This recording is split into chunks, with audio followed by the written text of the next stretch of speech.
So when I was racing 85s and 125s, I was lucky enough to have sponsorship from a chiropractor. So I used to get free chiropractic adjustments, and that chiropractor actually knew the owners of a gym. And so they were running a program which went for maybe 6 or 8 weeks and doing a couple of sessions a week, one session in the gym, one session we were doing beach runs. And so I was lucky enough to be able to have this chiropractor who was my sponsor, who was giving me free support and free chiropractic treatment already, actually pay and invest in this training program to be able to help get me fit for the race season. Looking back, there's some of those things that we did in those training sessions that were really good and really beneficial for my riding. And then likewise on the other side, there were some things that I would have done differently if I was to go back and do it again. The 3 things that were done really well is the first thing is it was really structured. So we used to train every Tuesday night, and then we used to train every Saturday morning at the beach. So Tuesday was down at the gym, Saturday mornings was down at the beach. So one of the great things about having this structure is it gave me consistency with my training. I didn't miss any of those sessions because I knew that when they were on, I knew what time they were. All I had to do was show up and do the workout. Second thing was accountability. Obviously, I've had someone paying for this program for me, and I've got 2 coaches there and personal trainers that are waiting for me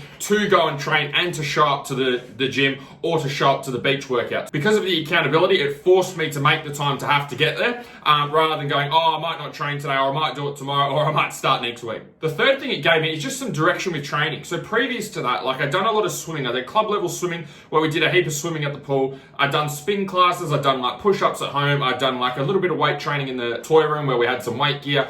But nothing was really structured or programmed. I never followed anything that was built for progress. It was all like, oh yeah, I'm doing some exercise or I'm doing some training, or I'm not doing exercise and I'm not doing training. There was no progression. There was no way of me actually tracking progress.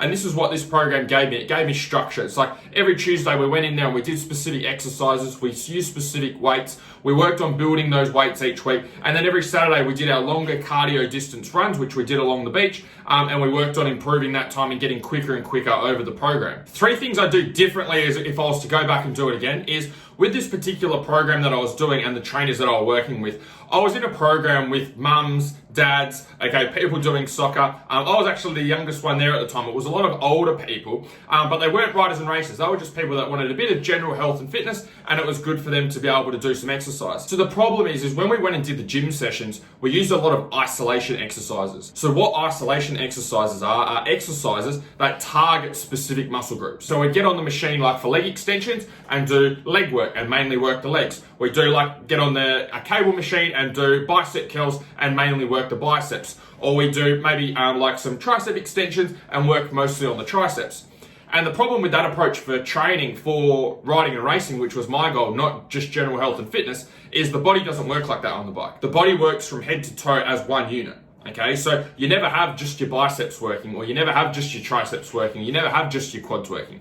You've got all of these muscles working together from head to toe. You've got your upper back, your shoulders, your biceps, your core, your legs, your calves, everything working together, which is why riding's so hard. So what I would have done if I was to go back is I would have tried to incorporate more multi-joint movements. Movements that involve using the whole body, things like back squats, deadlifts, overhead presses, bent over rows, which we didn't do a lot of. It was just a lot of isolation stuff. Second thing that I would adjust or that I would do differently is the runs on the Saturdays. So on the Saturdays, we used to go down to Mullaloo here in Perth, and we'd meet up as a group with all the other people that were doing the program or the challenge, and we'd run down to wherever it was. There was a whole heap of rocks there that were piled up into the beach, and we'd run there and then we'd come back. So it might have been, I don't know, maybe a half an hour run on average. And so the problem is what we were doing is we were training our bodies to work at a consistent intensity, doing a consistent movement, which was the running, up to the rocks and back for 20 or 30 minutes.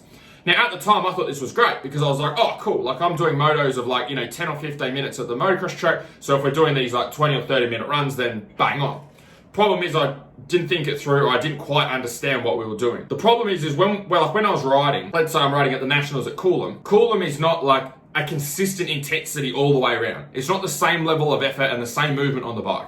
It's like you go through some sections of the track where it's like really rough, really chopped up. I really got to be up on the pegs and gripping the bike and using my legs, all that sort of stuff. It's very physically demanding. But likewise, there's other parts of the track which are a little bit smoother, or maybe like going through on a berm around a corner. You don't use too much effort or too much energy in comparison.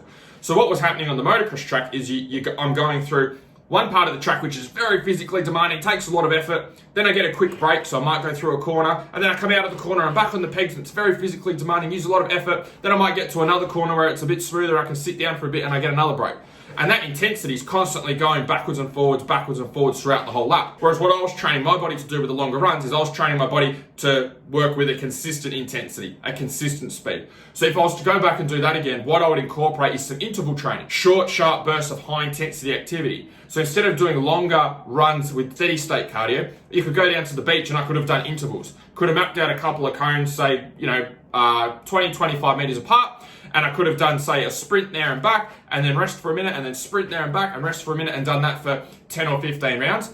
And what that would have done is got my body used to the up and down intensity. It would have got me used to going hard and then resting, going hard and then resting, exactly like I was doing on the bike. Third thing, which I would change, is the people that I was working with, as lovely as they were and as lucky as I was to have the sponsorship and the support with the program, and it's 100 times better than what I was doing, and then definitely 100 times better than doing nothing and sitting on the couch, is that the people I was working with didn't understand racing. They had no idea what motorsport or like what motocross was, no idea the demands of the bike, hadn't ridden bikes before, so they didn't know what to expect. They didn't know what I was actually going through. Obviously, we were doing strength and fitness, which if I'm doing something is gonna be, as I said, 10 times better than doing nothing. But the people I was working with didn't understand the sport. And because they didn't understand the sport, they didn't understand how the programming and how the training need to be adjusted for what I was working for with my riding and racing.